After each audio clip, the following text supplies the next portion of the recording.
There's a great entry in Wikipedia under the history of climate science. And it literally starts out with some dude about 500 years ago who found a massive boulder laying on the ground, and he said, how could this be here? And they started to think about the fact that the climate changed because ice brought it there. So there had been an ice age. So it goes, there was a Swedish scientist in the 19th century named Arrhenius, and he was the one who postulated that if you had put more carbon dioxide in the atmosphere, that you would trap the heat of the planet. This is not a joke. There's no doubt about what's going on.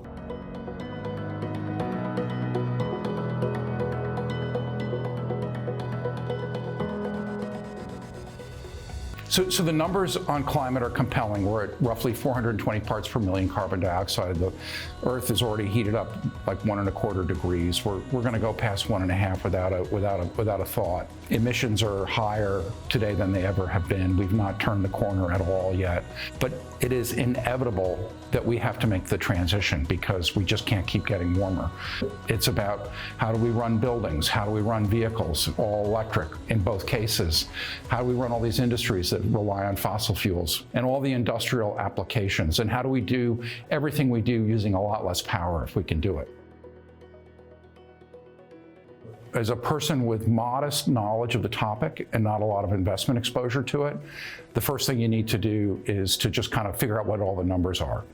What are emissions? What are historical emissions? What's the ppm of carbon dioxide in the atmosphere? What is the trajectory? How much are we doing today? Where we have to be in 10, 20, and 30 years? Until you kind of get that into your wiring and understand it, it's hard to get that excited about the topic. The global GDP is roughly $80 trillion. And estimates range from $3 to $5 trillion a year of capital spending. 3 to 5 trillion is 5 or 6% of global GDP. If you're looking for a huge macro driver of investment returns and new businesses, this is the place. When most people start to think about investing along the theme of climate, they think about ESG. That's environmental, social, and governance. Part of E includes climate, environmental issues, and emissions. But investing in ESG is really not investing in the clean energy transition, the companies that are doing the actual work of building solar, wind, and EVs, and so on and so forth.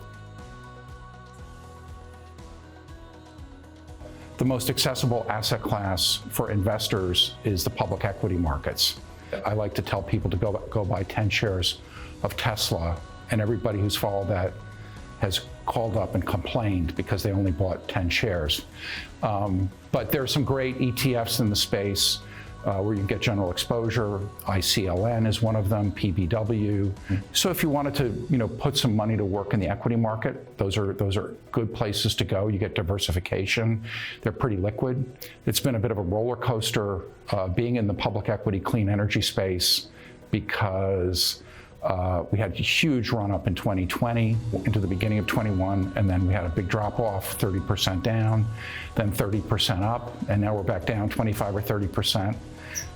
So today's not a bad time to start to look again. You can invest in a clean energy venture fund. You can do project finance of solar fields. You can do bulge bracket firms like Goldman and General Atlantic and TPG are launching big funds to invest in this.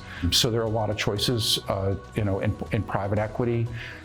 You can get an interest in a solar farm and generate like an 8 or 10% cash-on-cash return with some good depreciation benefits. So there are lots of things to do. It's just, you got to decide you want to put some time in and figure it out.